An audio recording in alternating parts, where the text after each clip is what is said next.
My name is Carol, and I'm 22 years old. I just graduated from college, and I've got a story to tell you about my house, well, technically my mother's house. Or it was until she passed away from intestinal cancer 4 years ago and left it to me. Mom was always the planning type, even before the cancer. Diagnosis. She made sure everything was in order. The house was hers, free and clear. She bought it before she even met my dad, and thank God for that foresight.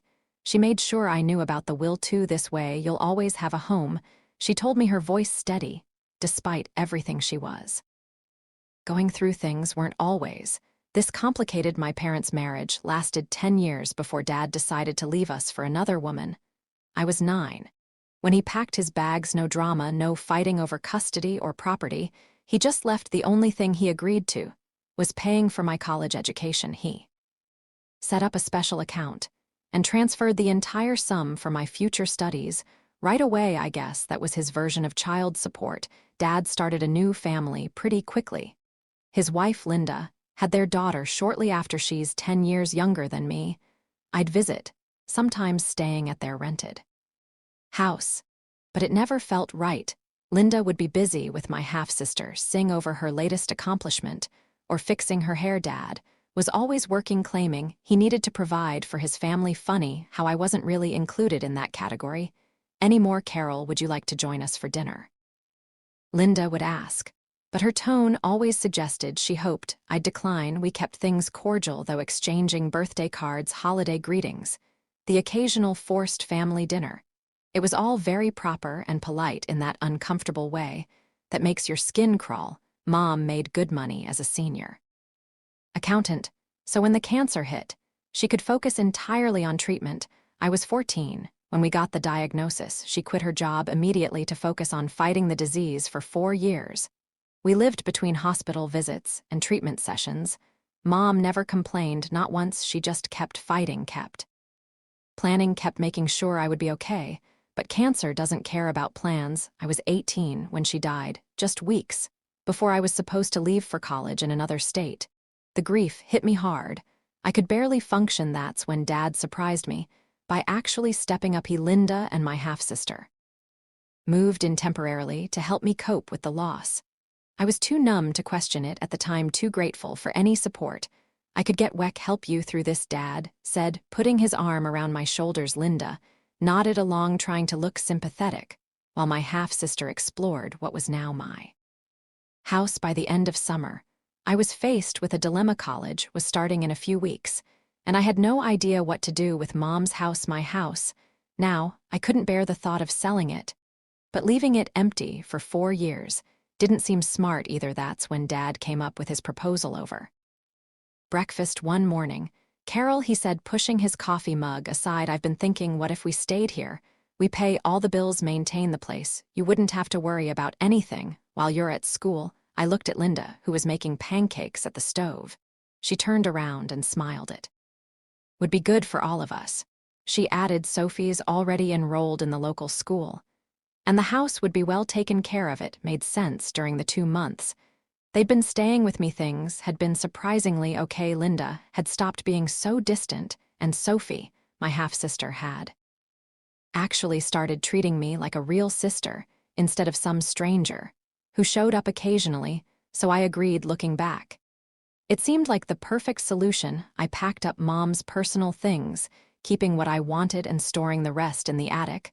I left for college, feeling confident about my decision. Over the next 4 years, I came home during holidays and summer breaks. Those visits were nice, actually. Linda would cook these big welcome home dinners. "I made your favorite lasagna," she'd say, as if she'd always known my favorites. Sophie would drag me to her room to show me her latest artwork or tell me about school drama. During Christmas breaks, we'd all decorate the tree together. Dad would lift Sophie to put the star on top, while Linda and I argued good-naturedly about whether tinsel was tacky or classic. We'd sit around drinking hot chocolate, and sometimes I could almost forget that this wasn't the family I started with. Summer visits were different, longer, more relaxed. Sophie and I would spend afternoons by the community pool, and I'd help her with her summer reading. Linda would invite me to her book club meetings, and we'd actually have fun dissecting whatever romance novel. They'd chosen that month Your Sister's So Good with Sophie. I overheard Linda telling Dad one evening it's nice having her home that made me feel warm inside, like maybe we really had become a proper family. I called regularly during semester's weekly chats with Dad about my classes catching up with. Linda about house maintenance, the roses you planted, are blooming beautifully Carol and FaceTime sessions with Sophie, who kept me updated on her middle school adventures. Everything seemed perfect. We'd created this strange but functional family dynamic, built on the foundation of my mother's house. I never imagined it could all fall apart so quickly. But I guess that's the thing about houses, no matter how solid the foundation, you never know what's going on behind the walls. Finally, at 22, with my degree in hand, and a job lined up back home, I was ready to start the next chapter of my life. I'd already accepted a position at Marshall and Brooks Financial in my hometown. They'd interviewed me via Zoom and offered me the job right away. Everything was falling into place perfectly. Or so I thought. The taxi dropped me off in front of my house on a sunny June afternoon. I stood there for a moment, taking in the familiar sight. Mom's rose bushes were in full bloom, though they looked different from how she used to maintain them. The lawn was neatly trimmed, and new curtains hung in the windows, little changes that had happened while I was away at college, wheeling my suitcases up the front walk. I reached for my keys with a smile, already imagining sleeping in my old room tonight. But when I tried to unlock the door, something was wrong. The key wouldn't turn. I tried again, thinking maybe I was just tired from the journey, but no, the key definitely didn't fit. What the hell, I muttered, trying the key again, before finally giving up and knocking on the door loudly, since it was the middle of the day, and they might be watching TV. Linda opened the door, her eyes widening in surprise. She was wearing an apron and had flour on her hands like she'd been baking. Carol, what are you doing here? I wheeled my suitcase inside, noticing Dad and Sophie in the living room, both looking equally startled by my appearance. Sophie was sprawled on the couch with her phone, while Dad sat in his favorite armchair, Mom's old armchair, actually reading something on his tablet. What do you mean I live here? I said, looking around at what seemed like subtle changes to the living room decor. Why were the locks changed? Dad said, touched his neck. That nervous habit he's had since forever. Oh, that, yeah. I changed them last month for safety. You know, there were some break-ins in the neighborhood. You could have told me, I said, trying to keep the annoyance out of my voice. Or sent me a new key. I mean, this is my house. We weren't expecting you, Linda said carefully. Her arms crossed over her chest. She'd wiped the flour off her hands and was looking increasingly uncomfortable. Why not? I graduated last week. I told you guys I was coming home to start my new job. I looked between them, feeling increasingly uneasy. Something was off about their reactions. Sophie had even put down her phone and was watching the scene unfold with an odd expression. Carol, Dad cut in, suddenly standing up. Can we talk in the office for a minute? I followed him into Mom's old office, my office now technically. The room still had Mom's degrees on the wall, her collection of financial reference books on the shelves. He closed the door behind us, and I noticed his hands were shaking slightly as he turned to face me. Listen, honey, he started, his voice low. There's something you need to know, Linda. Well, she thinks this house belongs to me. I stared at him, not comprehending what I told her. It was my house, he continued, not meeting my eyes. That I gave it to your mother and you out of kindness after the divorce. And that, after your mom passed, it reverted to me. She thinks she'd just been living here because I allowed it. I must have stood there gaping at Dad for a full minute before finding my voice again. My first instinct was to storm out of the office and tell Linda everything. Now I understood her surprised look when I showed up in her mind. I was just some freeloader trying to crash in their house. I have to tell her the truth, I said, moving toward the door. But Dad caught my arm. Please, Carol, he begged, his voice barely above a whisper. Just give me a little time. I'll find us a new place to live, I promise. I just need to figure out how to tell her without destroying our marriage, destroying your marriage. I hissed, what about what you're doing to me? He pulled a set of keys from his pocket, holding them out like a peace offering. These are for the new locks, please, sweetheart. Just a few weeks, that's all I'm asking. Let me handle this my way. I took the keys, feeling sick to my stomach. Fine, I said finally. But this is insane, Dad, you know that, right? He nodded, relief washing over his face. Thank you, honey, I'll make this right. I promise. But things started going downhill immediately at dinner that night. The atmosphere was thick with tension. Linda kept shooting me, these looks across the table, all her previous warmth gone. The woman who used to bake my favorite cookies and invite me to book club now acted like I was a stranger who'd wandered and off the street more potatoes. Dad, Sophie asked, completely oblivious to the tension. Would anyone mind if I redecorated the living room? Linda asked, suddenly not looking at me. The current setup is a bit dated. I gripped my fork tighter, knowing she was talking about Mom's furniture arrangement. Dad coughed awkwardly and changed the subject. The next morning, I was making coffee when Linda cornered me in the kitchen. She was still in her robe, hair uncombed, but her eyes were sharp and focused. Carol, she said, leaning against the counter, I think we need to talk about your plans. My plans, yes. When are you planning to look for your own place? She asked it casually, like she was asking about the weather. Now that you have a job lined up, you should start thinking about moving out. You're a grown woman now, after all. I took a slow sip of coffee, counting to 10 in my head. Actually, I've talked to Dad about staying here for now. He's fine with it. Linda's lips pressed into a thin line, and for a moment I thought she might argue. Instead, she just turned and walked out of the kitchen, leaving me alone with my cooling coffee and a growing sense of dread about how this was all going to play out. The next 2 weeks were like living in a hostile environment. Linda's attitude shifted from cold to downright passive-aggressive. She'd accidentally wash my clothes with colors that would bleed, claiming she forgot which laundry basket was mine. She'd cook family dinners, but conveniently make just enough for 3 people, acting surprised when I came to the table. When I tried to watch TV in the living room, she'd suddenly need to vacuum right there. If I was using the kitchen to make breakfast, she'd barge in and start reorganizing the cabinets, muttering about how some people never learn to keep things tidy. She even moved my mother's favorite vase from its spot on the mantel to some corner shelf, claiming it didn't match her new decorating vision. The worst part was watching So follow her mother's lead. My half-sister, who just weeks ago had been sending me memes and calling me for advice about boys, now rolled her eyes. Whenever I entered a room, she started calling me that girl when talking about me to her friends on the phone, loud enough for me to hear. Despite the tension at home, my professional life was taking off. I visited Marshall and Brooks Financial, where they showed me my future workspace, a nice corner desk with a view of downtown. My future colleagues seemed friendly and welcoming, especially Sarah from the risk assessment team, who offered to take me to lunch. When do you start? She asked over sandwiches. 2 weeks.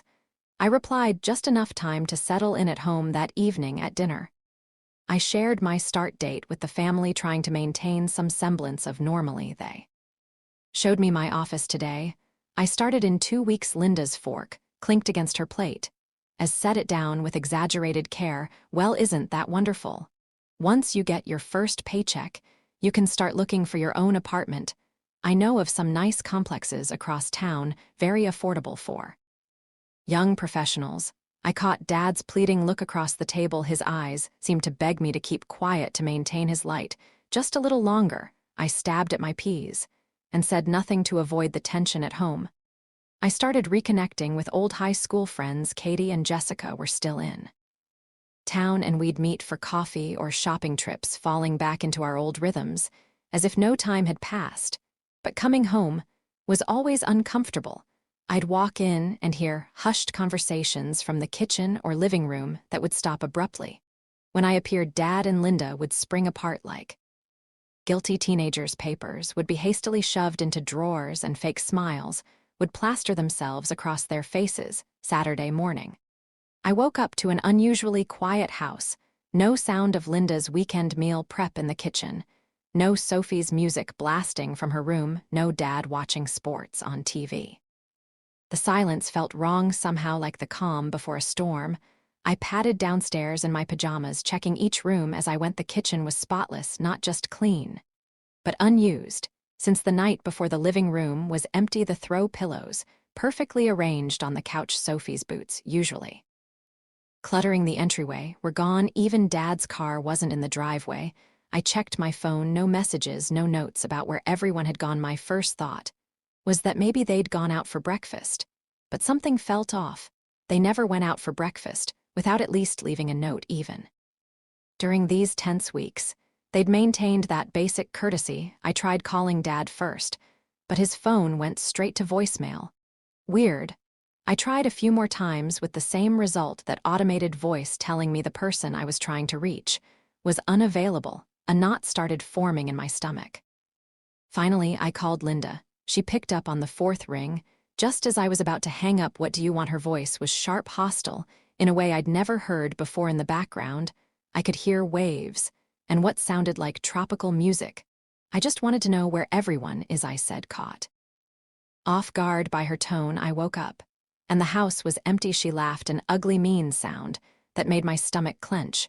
"Oh, didn't we tell you we're in the Maldives, first-class flights, luxury resort, the works? We didn't mention it, because frankly, we didn't want you tagging along and expecting us to pay for you too. Not that you'd know anything about paying for things yourself. What, I wouldn't save it." She cut me off. "I'm sick of this whole situation. You're nothing but a lazy freeloader living in our house. Like you own the place, your father might put up with it. But I'm done. Do you know how embarrassing it is to have a grown woman living in our house, eating our food, using our utilities?" My hands were shaking so hard I could barely hold the phone. I sank into one of the kitchen chairs, my mother's chair's actually my leg, suddenly too weak to hold me up. "Linda, I know you listen to me," she snarled. "Your father never loved you. You were just an obligation. He already wasted enough money on your college education. And now you're squatting in our house like some entitled princess. Well, I've had enough. Did you think you could just live here forever, mooching off us while we work hard to maintain this home?" I could hear Sophie giggling in the background, and Dad's muffled voice saying something I couldn't make out. "The betrayal felt like a physical blow when we get back." She continued, her voice dripping with venom.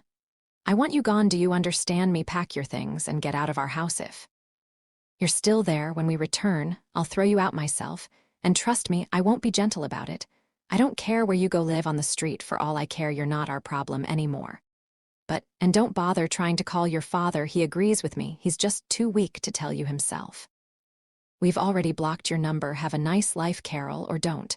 I really couldn't care less. The line went dead. I sat in that kitchen for what felt like hours, fury slowly replacing shock. They were living in my house, the house my mother had worked for, had left to me, and they had the nerve to call me a freeloader, to try to throw me out. Well, I'd had enough of playing along with Dad's lies. I blocked their numbers on my phone, my hands still shaking, but now with anger rather than hurt. Then I started methodically going through the house, gathering their belongings: Linda's expensive clothes, Sophie's school stuff, Dad's golf clubs. Everything went into boxes and suitcases.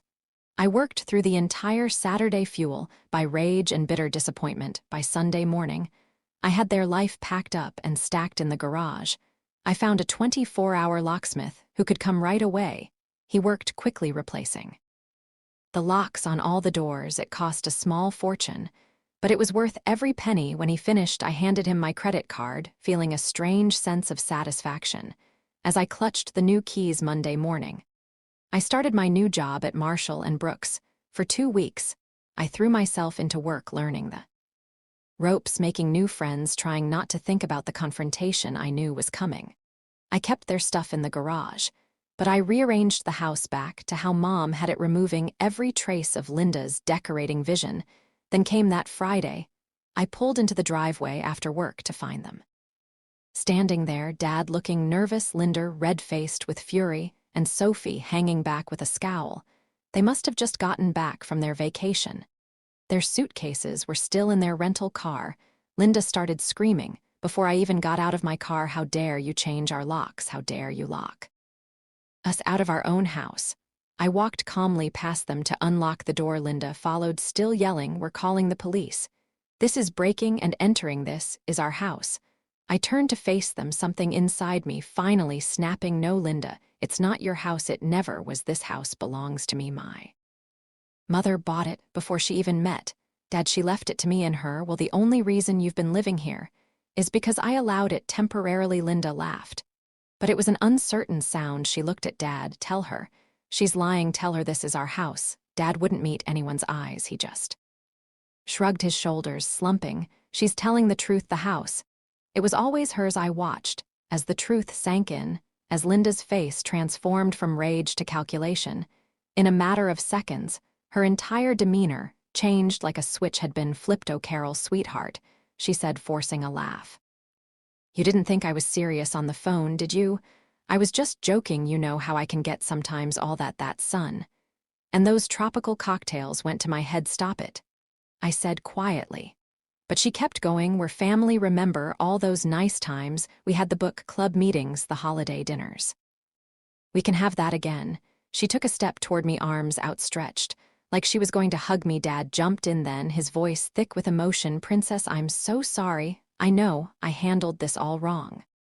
But I love you. You're my daughter. Please, can't we work this out?" I looked at him, really looked at him. The father who left when I was 9, who paid for my education, but missed my life, who lied about my house, my inheritance, my mother's legacy work. What out, Dad, the fact that you lied to your wife about owning my house? Or the fact that you stood by while she planned to throw me out of it? Linda turned back to me with that smile. "Carol, let's be reasonable. We can all live here together. We'll pay rent." "No," I said firmly. "We can't. Your things are in the garage. Take them and leave." That's when Linda's mask cracked again. "You ungrateful little. After everything we've done for you, you'd throw your own family out on the street." I felt oddly calm as I replied, "You just spent, what, $10? 000 on a luxury vacation. You deliberately hid from me. Pretty sure you can afford an apartment." "Carol, please." Dad tried again, reaching for my arm. "I know. I messed up. But no," I cut him off. "You didn't mess up. You lied. 4 years. You let your wife believe she owned my mother's house. You watched her try to redecorate it, rearrange it, erase every trace of Mom. And when she planned to throw me out, you said nothing. I was going to tell her the truth," he protested. When after I was gone, after she'd finished making my house her home, I shook my head. "I'm done. Get your things and get out." I walked inside and closed the door, ignoring Linda's screams about ingratitude and cruelty through the window. I watched them loading boxes from the garage into their rental car. Linda was still yelling, her face red with fury. Sophie was crying. Dad just looked defeated. It took them 3 trips to get everything as they loaded the last box. Dad tried one more time, knocking on the door. I didn't open it.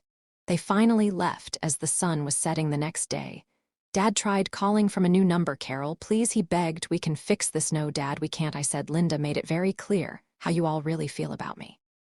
A freeloader, an obligation, someone you never loved." Maybe those were her words. But your silence said enough. That was 2 months ago. I still live in Mom's house, my house. I've repainted the walls, planted new roses in the garden, made it mine again. Sometimes I think about them, wonder where they ended up. But mostly I think about Mom and how she made sure I'd always have a home, no matter what. Dad still tries to call sometimes from different numbers. I don't pick up anymore. Some bridges, once burned, should stay ashes. The funny thing is I'm happier now. My job is going well. I've made new friends at work. And for the first time since Mom died, I feel at peace in this house. Sometimes healing means letting go of people, of lies, of the fairy tale of family you wanted to believe in.